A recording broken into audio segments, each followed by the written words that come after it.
Good morning, everyone. I'd like to welcome everybody to the Cruise Ship Interiors Expo. It's been probably since Barcelona, since all of us have been together in a room.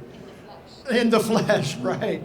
Not seeing each other on, a 1080 format on a computer screen for the past 2 years.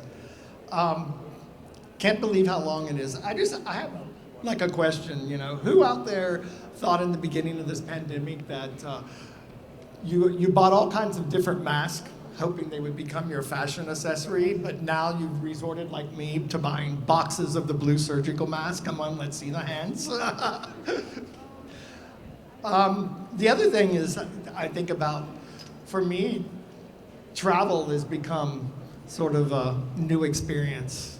COVID tests to go, vaccines, et cetera. It used to be, for me, the hardest thing was getting Enzo here into other countries. Now it's easier for him to get into another country than it is for me. It requires less vaccines and less paperwork. And you're going to run somewhere, right? So I would like to give a very warm welcome to our distinguished panel today. These three people are probably the leaders and shapers of design for their individual brands and for actually the entire cruise industry. I'm very honored to be able to sit on this stage with Dee, Mai, and Petu. They have made a mark on our industry in ways that, for me as an architect, really make a lasting impact. And so welcome to all three of you, and thank you for being participants.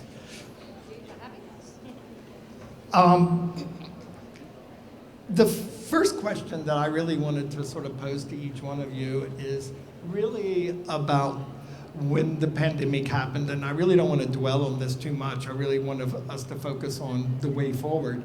But how your individual roles within your various cruise lines that you work with, how did they change? What was your big shift in how your day-to-day task all of a sudden switched from one thing to another? If you can sort of give us each from your individual perspective, what was the big impact to you and how you see a way forward now? Okay, will I start? Hi. Yes. Hi, I'm Dee from Virgin Voyages. Well, it was really crazy. It was sort of night and day.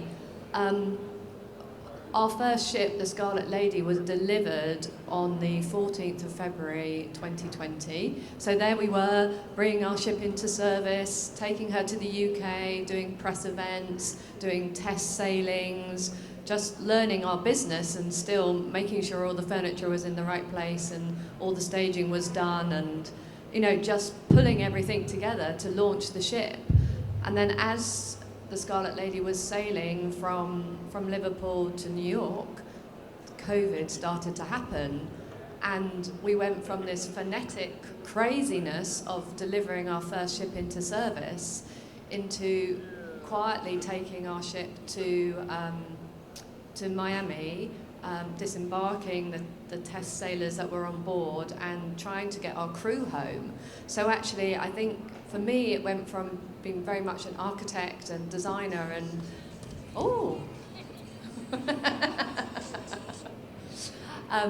great song though, for your phone. But I think for me, we went from being an architect and panicking and pulling the ship together and making sure the spaces were perfect into sort of how do we look after our people, how do we make sure the industry is looking after the sailors, how do we just do the most sensible things to keep our ships safe. So that's sort of how my job changed from sort of just being architecture and design into keeping people, whether it's sailors or crew, safe. Yeah, hi everyone. My name is Mai from Holland America Group, and everything you said, Dee, completely resonates with me as well. I remember it's just so surreal, I think it was the month of February. The industry was just crazy busy. I mean, we're going 2 marathons a minute. and we were scrambling to dry docks and all of this planned work. And the pandemic started to happen. We heard about China, and so we thought, okay, well, this is just going to be a little blip. And it went from, okay, we're probably going to work from home for a week or two. And so, everyone had their coffee in their mug still, going home. To it changing literally over a course of a couple weeks on pause, which was just a huge shift. If you're going at a momentum that is so fast and then you stop, it just does a lot to your mentality. It does a lot to your physical well-being. I had to lose my team, as many of us did. A lot of us didn't really even know if we would be around, like what was going to happen to the industry. And I found that my inner leader really came out, because during the pandemic, either your head was in the sand or you felt like you had to step up the plate and have vision in order to just help get us all forward. So I would say, previously my role was design, direction, vision, making sure everything happened to brand standard. During the pandemic, and now it's that and more. There's been huge reorg across all the corporations, so I have new roles now for design vision, but really my priority is in leading people and making sure that our partners and our teammates and cross-department are all cared for. Because the importance of us as leaders communicating across departments and in our industry is really a very important role that we all have right now to get our industry back together. So. It's not on. There you go. My name is Petu. I work for Cruise Line. Really, we're on the same boat, basically. In the same way. And it really was like that. It changed all of a sudden. We fortunately actually were super busy. We were finishing Mardi Gras and already designing the next one. So I also lost like half the team. And then we took over a lot of the design work that the outside designers were doing. So we actually got even busier, which was great because we didn't have a pause in that sense. But then we were working from home, doing the Zooms and WebExes and all that stuff, which we were doing a little bit before already, but who knew? But I'm glad we're back here. We just had a meeting in Finland for mock-ups for Carnival celebration. First time like 18 months or something, and it was awesome. It really was good to be, and I think it's good to be here. Everybody's back, so in that sense, but it's just got different, and I think we're going back to, I think something will stay, like some of these, not in-person meetings and stuff, but you need to be in person for certain things, and that's just, it's coming back now, so that's good. Yeah, I remember having calls with Petu's team, and new build was still continuing through the pandemic, and I'm like, I'm mocking things up in my laundry room at home for new build. Like, how are you doing this? It's like, same here. Look at this big marble slab. You like it? We just had to adapt so much during this time. But I just came back seeing 2 new build ships delivered, Rotterdam and Enchanted, and to see the outcome of a new build just delivered when you've gone through this process of, preparing it in a totally not normal ways is a pretty amazing feat for all of the teams involved in the shipyards and everything. Oh yeah, absolutely. Delivering a ship is crazy in itself, no matter what, but to be able to do it this way, that's a big thank you to all of our teams and who's around. It's really a big feat, no doubt. Delivering it in a pandemic, and we all have to stand away from each other and yet still look at stuff. It was crazy, wasn't it? We would look on video, like somebody who was on board was doing a video. I'm like, that ceiling, it looks white, it should be blue. But they're like, no, it's blue. But just how the camera lies. I know, it's the balance, it's isn't not it? the same, yeah. You have there's things that we have to touch. I think we were one of the first departments that actually came back physically together. Unfortunately, we have a big warehouse mock-up site, so we had space, but we had to be together to look at stuff and to review stuff in person. You can't, as you say, you can't, the camera distorts what things really, really look like. So it was crazy just trying to design and build, and we were even building here in Miami Port. We're building a brand new terminal, so we had that project going on. So you had some things that stopped, as you say. Sadly, we had to downsize teams, and then you had other projects which were keep going, maybe do it cheaper. So it gave you more work to do with less people. With less people, yeah. It was tough. I have a question. You know, you all, there's one common thread through here, you know, we had to adapt and work in different ways. And as, you know, an architect and designer to the cruise industry, we had to adapt as well. I mean, I have a question for mine. Did the mock-up in your laundry room turn out well? And how did it translate on the ship? Okay, so like full disclosure, I was so nervous because I'm my biggest critic. And I had convinced leadership that we really needed to change, and we had this opportunity. They're like, okay, and those of you familiar with new build, when you change a spec, it's like a big deal. So I'm like, we got this, but I was like, I had to look at samples literally this size and visualize how that would be. Usually, you know, we have mock-up facilities at the shipyard, and you go with an entourage of 40 people, and you sit in these epic meetings.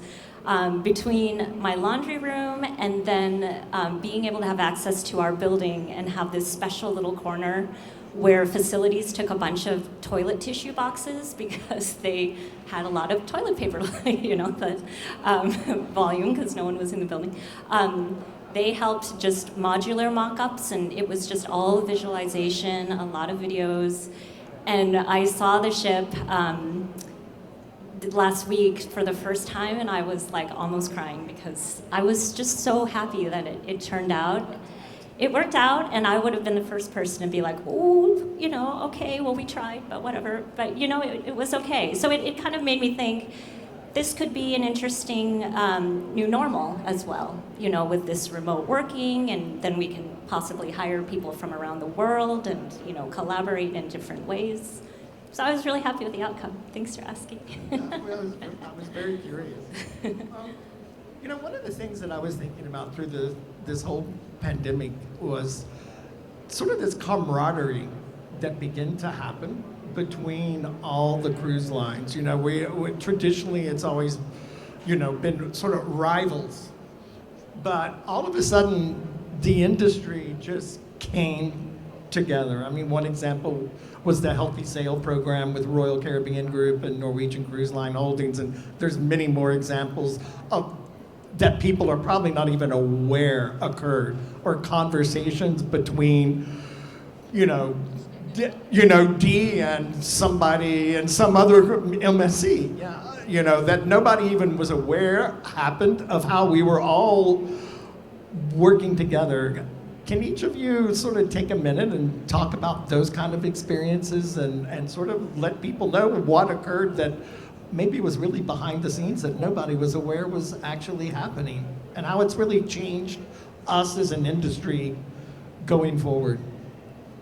Well, I mean, for me, there was a lot of fear because this had never happened in the industry before, well, to this degree, and obviously it COVID never happened anywhere in the world.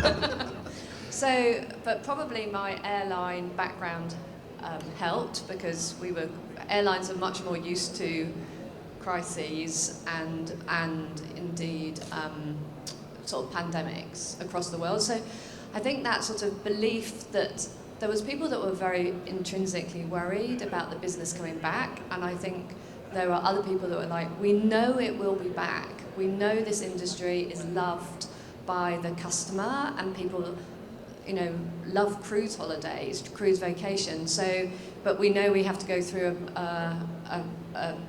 a sort of sensible, quiet stage. So for us, it was about how do we keep our crew safe. I mean, many of us, we had to quarantine our crew because of the CDTC regulations or the COVID protocols. So all these ships were in lockdown.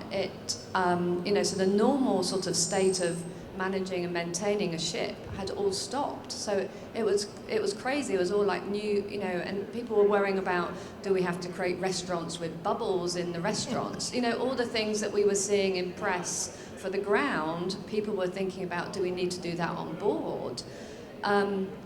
But I think there was a few of us, and we had various, I mean, fortunately, even through these sort of forums, we had various meetings where you were like, well, at the end of the day, people want to go on holiday and they want to sit down at a restaurant and have a great meal. And we had to believe that, and we knew that people of the future wanted it. So, you know, the long and short is that we had to sort of stay with understanding what these enhanced protocols would mean to us as cruise ship designers, but still deliver an amazing experience for our customers, and remember that that was what it was about. But like MSC, I mean, they sailed out of Italy first. Obviously, we had our ships built in Italy, so we were like, how are you doing it? What are you doing? How are you getting approvals? And we were all sort of sharing best practice, because obviously the CDC were very frightened of these cruise ships and the negative press that we had had originally. We all wanted us to be successful when we came back to America, and indeed we carry on working together at Miami Port to make sure that Royal and MSC and Disney and Carnival, that we're all safe and we keep these ships in service. So it's still carrying on, isn't it, really? Well, I mean, to me, it's sort of like in the best place for the customer. So it's quite good that it sort of throws things up in the air and gives a fresh look, but maybe we could have less things up in the air and some prioritization or something. It's hard because everyone wants us to be perfect and deliver these ships and always look great. So we're all trying to do that in a slightly restricted or a this logistics challenge that the world has. You know, you just can't buy some materials that you used to be able to buy, you know, even if you'd ordered it 3-4 months ago. Even I was at Port of Miami yesterday, we can't get pavers for the big sort of, car park drop-off area. Everything all over the place is, whether it's glues for laminates or aluminium or fabrics, or it's just it's endemic, it's through it all. But I hope it doesn't go on forever. Yeah, me too. I can speak from personal experience again. I'm replacing all the windows in my house with impact windows, which is something, those of you who are not from Miami, you don't understand, but it's what keeps us safe in a hurricane. It has taken over 6 months to get, windows manufactured.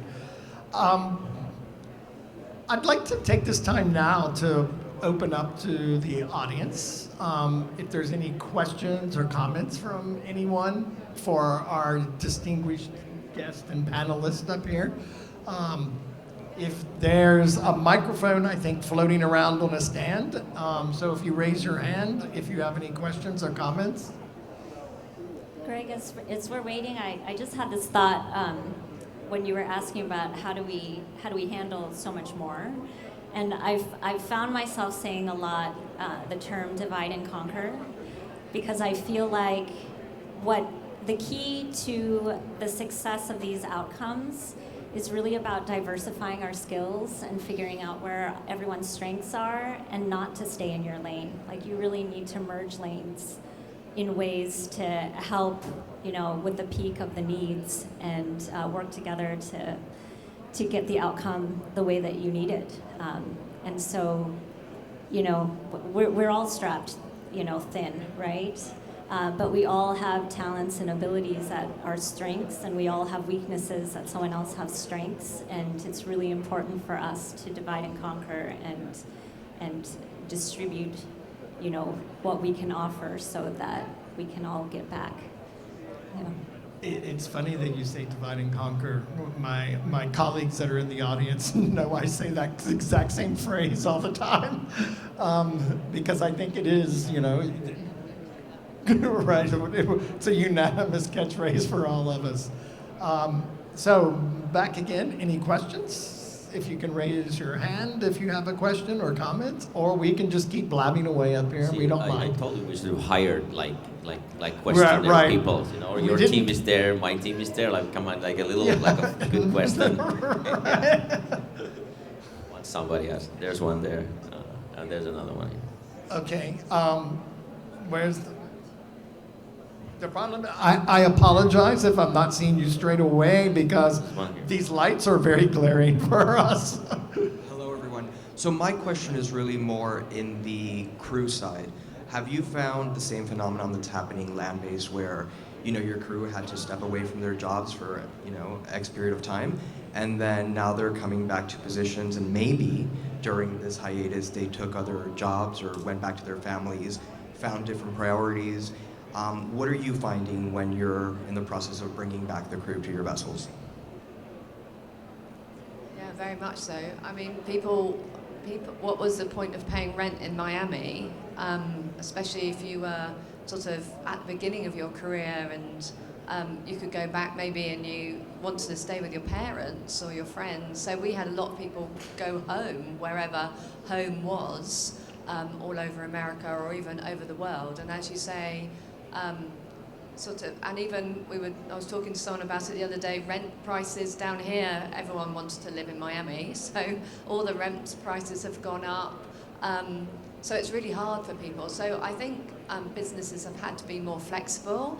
I think maybe the traditions of the business and the fact of, I mean, probably here we're all in this boat today that, you know, many people thought you had to be at work to physically in the office, physically sat at a desk to prove you could do the work. But Zoom has proved you can work flexibly across the world. And I think maybe you say the more sort of conservative people that worried about that are a little bit more comfortable and confident with it. And I think we're seeing that we're being more flexible for people and understanding that, you know, the fact that you weren't commuting to work for an hour a day meant that you could play with your kids, or you could go for a run, or you could eat a more healthy meal. These lifestyle things that, you know, everyone having their life on pause, you know, we want them to continue for people. So I hope that going forward we will all see a new norm in our way of working and a more flexible sort of HR organisation that supports people being able to be healthy in their jobs, and especially, you know, the commitment people make with the cruise industry, flying and living overseas for huge periods of time. So I don't know what you guys think. Yeah, I mean, if you're referring to crew like on board, yes, there's challenges worldwide, absolutely. So far with all of our restart ships, we haven't had issues with getting full complement, because, you know, your ship can't sail if you don't have the proper complement. But we've certainly found that, you know, there have been certain countries that would have all of these regulations and, you know, not have vaccines available and, you know, all of these different hurdles. It probably is more about crew that has the knowledge to come back on board. We probably have to spread that out further now. So you actually have bodies, they just have to be trained, right?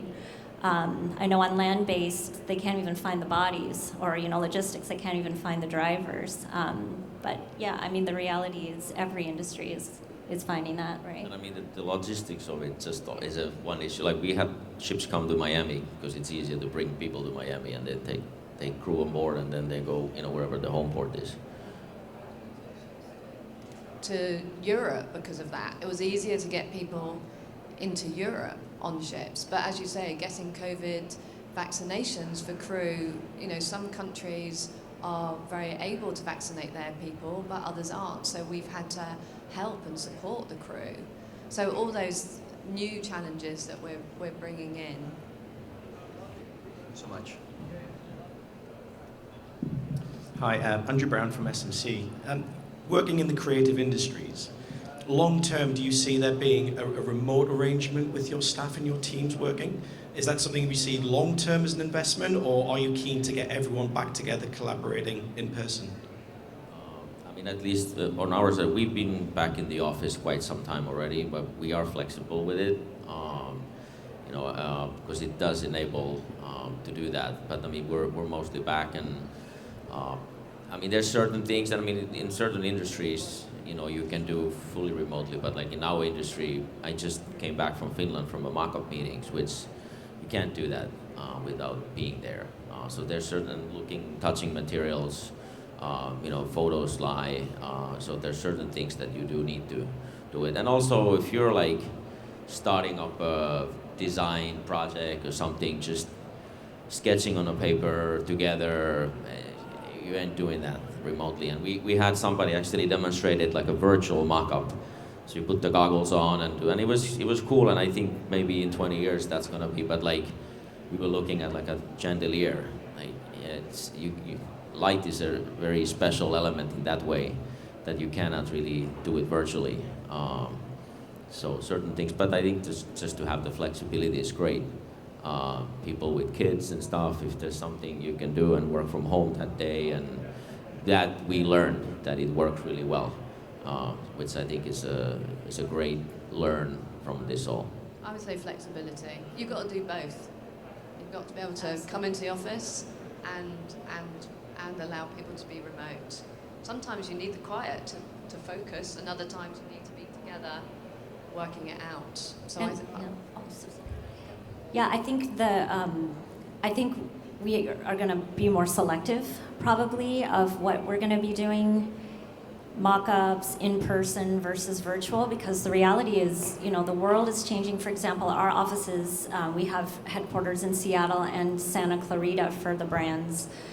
We have the option to work from home. Like, we might have to come into the office a few days a week, but that's really, up to the department leads.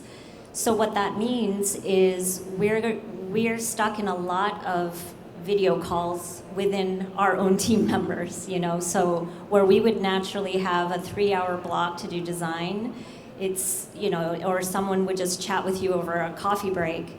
You actually have all of these meetings now. It's actually busier. So we're just going to have to be more selective because, we'll be the ones choosing what we're going to be doing in person, which we're, compared to what we're going to be doing virtually, because that's just going to be the new reality of how we're doing business in the future, I think. I think there's a little bit like the ease of doing a WebEx meeting or something. I think, I remember it's the same way like when the cell phones came. When they were building a ship, the guys would have, things pop up, problems, whatever. They would wait until the lunchtime when they went to the site office, and then they would call. But 10 problems have become maybe like 3 or 4 at that time. They'd figure them out. But when the cell phones came, every 10 minutes you would get a call. Hey, what do we do? And then like, you know what? I figured it out. Like, it wasn't so easy to contact you that they did it. I feel a little bit the same with the, hey, let's have a WebEx for like no reason. And like, come on, like, it's easy with it. So, because your whole day is full of different meetings. You go one from the other, and then you hear, oh, I gotta go to the other meeting, and let's be sensible with it. It's very true. I think for everybody, we all felt like we Zoom called to death, and feel like that's still continuing. But I have observed some of the Zoom calls have started to drop down, but they've now just been replaced with emails. So I'm not sure which one is worse. But it's like even the social Zoom calls like we were doing. First it was a new thing, it was exciting, like, oh, this is awesome, and we were doing it. Then it was like, oh shit, yet another Zoom call. I mean, come on, I can't do it anymore. And even it was for fun, We've got to figure out a way, especially with our vendor partners, like looking at material, right? How do we consolidate this time? I don't know, maybe this is a crazy idea, but across brands, like maybe vendors just do like this showcase across our brands or something via virtually, or we all meet in one place. Oh, well, we have Christian here. So how about here? Come on. I was going to say, isn't that the purpose that we're here? That was the plug. Yes, but what can we do? because we're used to seeing all these vendors in our offices as well, right? Now this is like this 2 days of consolidating amazingness, which is great. But we should expand that as well sometime because we're as good as our product, right? And we need to see product, so. And that's a plug for the show in London. Yes. If you don't have time here. Okay, we continue in have London. one final question and then we'll be out of time. Oh, thank you. Hi, Stephanie Deshays, Managing Director of Strategic Accounts for Architects Textiles. Hi, Patu, nice to see you again, Dee. This was great, by the way. I couldn't miss the opportunity to ask a question of these visionaries here. So we've been through a lot. Do you see any trends that have been bubbling up across the cruise industry? Like wellness or some theme that is coming out of this? I mean, I think there are. I think wellness is definitely one of them. That you know, I think it's just in general. It's not only in the cruise industry, but just in the world that people do that more. But we, you know, like we were talking earlier, doing ships takes a long time, so we can't really do trends. You know, if by the time the ship is done, the trend is already gone. If it's a real trend like that. But I mean, that's definitely one of them. Sustainability, I think, is a big one. Like Mardi Gras is the first LNG in US. Materials, recycling plastics, and then making chairs out of it, or you know, things like that. I think that's more and more in everybody's mind, and we're always trying to find ways. In that, it's not a trend in a sense. It's just a good thing to do. But I think that's one of the things for sure. Yeah, as far as, you know, if the question is specific about, you know, do we see color trends or, you know, style trends, like, yeah, that will come and go, and that's all great. I guess for me as a visionary, the shifts that I'm seeing is, you know, public and big but private. Like people are going to want to be together, but they're going to kind of want to have their own little bubble too. So how are we designing big yet private as well? Sustainability, absolutely. And this might not be a trend, but agility and flexibility. Like, you know, our clientele is going to be flexible and change across the brand for cruise lines. You know, how are we designing for different demographics now?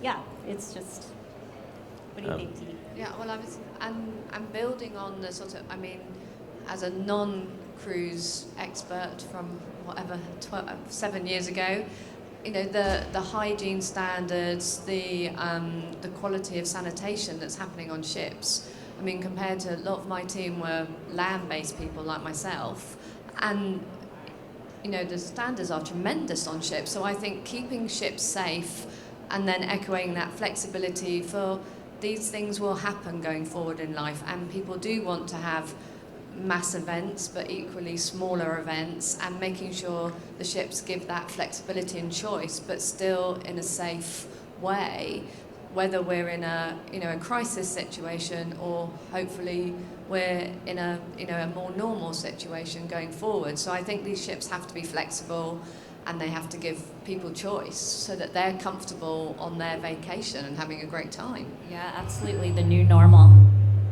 Flexibility is always in demand, especially if you have a multi-use space. But like the trends go, you know, there's 3 things in life that are never out of style. It's black clothing, cash money, and gin and tonic. And denim. Well, I and think the denim is up sea. there. Well, the sea, the sea. Oh yeah, that's something we have. That the We have the resort, sea. land-based, with the view we have, we can design Yeah. everything as amazing as we can, but we Yeah. can't match the sunset on the aft deck with the ship's wake. You just Yeah. can't beat that. And Yeah. the salt and the smell and the wind in your hair, you can't beat it. Stephanie, I would also say that the new normal, health and hygiene, is up there with beautiful, sexy, and comfortable, like for sure. So, yeah, this has been great. That's a good way to close. Beautiful, sexy. So let's get shopping. Come on, we're all Right. here. Yeah, so we want to thank everybody. Let's please give a round of applause for our wonderful guest today. Thank you for CSIA for doing this whole thing. Yes. And everyone, go enjoy the show. And thank you again for coming to this